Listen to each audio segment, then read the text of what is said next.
And our guest tonight is someone whose work I've been reading since I could read. Since you were a toddler. I looked at the pictures. It was like 2 weeks ago. Looked at the pictures before I could see the words, understand the words, and I began to get the stories behind the words. And that's Jack Kirby, one of the foremost creators and writers and artists in the comic book history, quite frankly, who has given us such wonderful books as Fantastic Four, Thor, the Hulk, Spider-Man, Sergeant Fury, Captain America, Challenges of the Unknown. The list goes on forever. New Gods. And he's with us tonight, and this is a true pleasure for us to have you here, Mr. Kirby. It's a pleasure for me to be here, and certainly you fellas seem to feel the same way toward the medium that I do. So I expect it to develop into a kind of kinship that I really enjoy. Okay. We're looking forward to it. And let me just start off going into the background a little bit with you. You came out of the Lower East Side originally, is that correct? Yes, I did. Yeah. New York's Lower East Side. I was born on Essex Street, and my family moved to 131 Suffolk Street, which wasn't a big move in those days, and it was still the Lower East Side. And I grew up there. I grew up on Suffolk Street. I went to PS 20, which was one of the schools there. But the only thing that bothered me as I grew up is I found out I didn't like the East Side. So I began to take long walks. And I found 42nd Street. I found 44th Street. And I went further uptown. And I met the people who turned out the newspapers. I met one reporter who had upended a telephone book and was shooting golf balls through the book. And I suddenly decided, well, that's a job for me. Now, you say that you wanted to get out of there, but certainly in a lot of your books that came later on, the Newsboy Legion and Boy Commandos, Yes. you use those kinds of characters, rough street kind of characters a lot. Well, you're good. bound to, because I imagine they become part of what you know, what you grow up with, what life hands to you, and you react that way. And I'm glad in a way, because later on in life I had to use that kind of an attitude and in ways that probably saved my life. How much of Suffolk is in Yancey Street? I'm sorry. How much of Suffolk is in Yancey Street? Oh, all of it is there. Yeah? Oh, Yeah. it's all there, but so is the story. I come from a storytelling family. All of the immigrants on the Lower East Side were storytellers. My family happened to be Austrian immigrants, and they told their share of stories. And I think the young people were closer to their parents anyway at that time,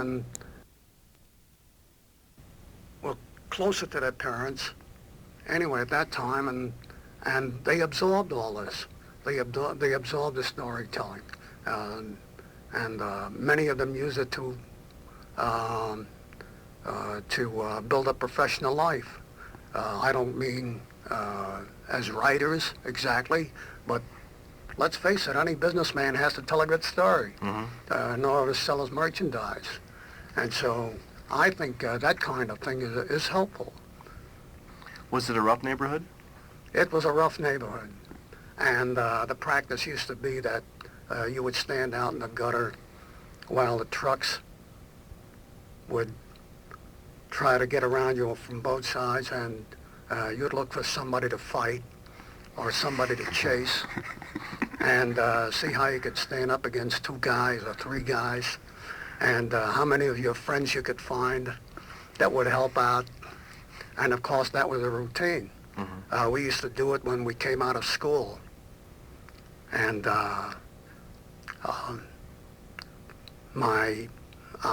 had a brother. He's passed away now, and he was 5 years younger than I was. But he was 6'1" and a big, heavy young fellow. And I'd come out of school, and there was his large legs sticking out from under a pile of guys. And I'd have to I'd have to pull them out, and, and the situation would develop along those lines. What I enjoyed, I found first the superhero and horror books, and then I found afterward the Newsboy Legion, similar books like that. Yes. But what always appealed to me about them was that in most of the comics of that time, the kids were drawn very straight-laced, very well-dressed. They were blonde and blue-eyed, and they were non-threatening. Whereas the kids in Newsboy Legion and Boy Commandos were kids. These were rough kids with bowler hats and the rest of it. Oh yes, I admit that.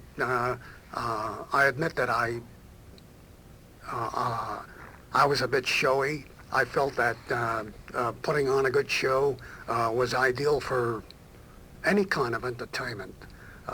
I was a moviegoer. My mother took me to the movies when I was very young, and I remained a movie person. I still am a movie person. I'm still an entertainment person, and so I'll put on a show. When I draw, that's what I'm doing. I'm performing. I'm not drawing. See, I don't want to be Rembrandt and live forever. I just want to be Jack Kirby having a great time drawing and putting on a good show that might interest others. Mm-hmm. And so that's the kind of thing that's been my life. It was my life in New York. It's my life in California, and I enjoy it. Mm-hmm. Can I get a question? Sure. We've heard how the storytelling started. How did the artwork start? How did the drawing start? What's your background there? The drawing started with the fact that I could do it. I know that anybody can draw if they want to. All you have to do is want to. Now, anybody can be an atomic physicist if they want to. All you have to do is want to. I had no urge to be an atomic physicist. I had no urge to own a clothing store. Mm-hmm. I had no urge. I was once smitten with the idea of being a crooked politician because... Before it was in vogue. No, it was in vogue. It was a natural way of things where I came from. And the crooked politicians were having a great time, and they were enjoying life. And I watched them in the restaurants as I skated by. So I told my mother many a times that I wanted to be a crooked politician, and of course, she'd never hear of that. And there wasn't anybody alive in New York at that time who didn't listen to their mother. The gangsters would call the cops if you insulted anybody's mother. And so mothers was sacred.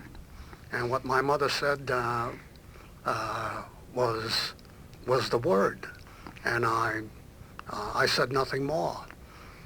But the newspapers at that time were very large. The Hearst papers were large and colorful. They had the Daily News, was a wonderfully colorful paper on a Sunday. And these Sunday papers caught my interest. And of course it was the comics, really. And I would read the comics constantly, and I loved the comics because of the color and the brightness displayed by the fellows who drew them. And they remain with me always. And when comic books first came into being, it drew me to them because I could tell a story in 22 pages much more easily than the 6 weeks it took to tell a story in a comic strip. Mm-hmm. And so I gravitated to comics, the early comics when they first came out. You mentioned before the show that you were also pulled in by the pulps, the Wonder Stories, and the rest of them of the period. Yes, I love the pulps because the pulps allowed the authors to think. It wasn't a matter of just doing a pirate story or a story about the knights. It was a matter of traveling ahead in time, what lay ahead, and what's out there. Those were the questions that the science fiction magazines fulfilled for the reader. And of course, that too caught my attention. And I had to hide the pulps I had to hide the pulp magazines, which I still have till this day. I've got them in cartons in my garage. Pulp magazines from those early years. Wonder stories. Fantastic stories. I had the same problem because when we were growing up, for a few years after that, comic books were deemed to be, evil influences on kids and all the rest of it. And I, at that time, 12 years old thereabouts, had a huge collection of your work, Marvel Comics, Fantastic Four, Challenges of the Unknown. Yes. And my grades dropped. And my father figured, well, it's the books, the comic books. And in front of me, tore up every copy. And I'm trying to restore all the copies of your work that I lost in that incident. Well, that was par for the course. Yeah. My mother did the same thing. My mother threw out all my books, and my father assented, and the parents felt that way. They just couldn't interpret comic books as something to be taken seriously. However they absorbed a child. My father felt that I should gravitate toward business in some way, and a lot of my friends did.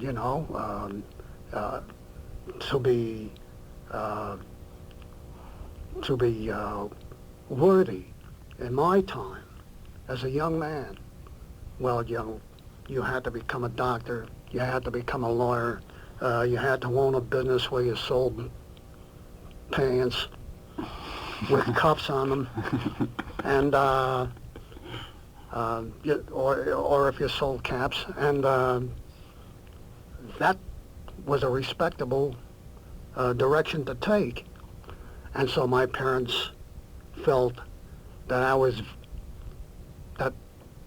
spending too much time reading these magazines when I should be concentrating on the future. What am I going to do when I open a store that sells pants? Or what will I do? What kind of caps am I going to manufacture? And of course, I never gave that a thought because I just didn't gravitate to that sort of thing. To follow up on Larry's question before, once you were attracted by the comics you saw in the papers, did you teach yourself how to draw, or did you take lessons in it? I taught myself how to. Well, I don't believe in teaching yourself how to draw. You just sit down and draw. Right. And then if you feel the thing doesn't look right, you begin to work on it. You begin to work a little harder on it. You straighten the face. You suddenly discover that the eyes have a certain proportion to the nose, and the nose is just about that high from the mouth.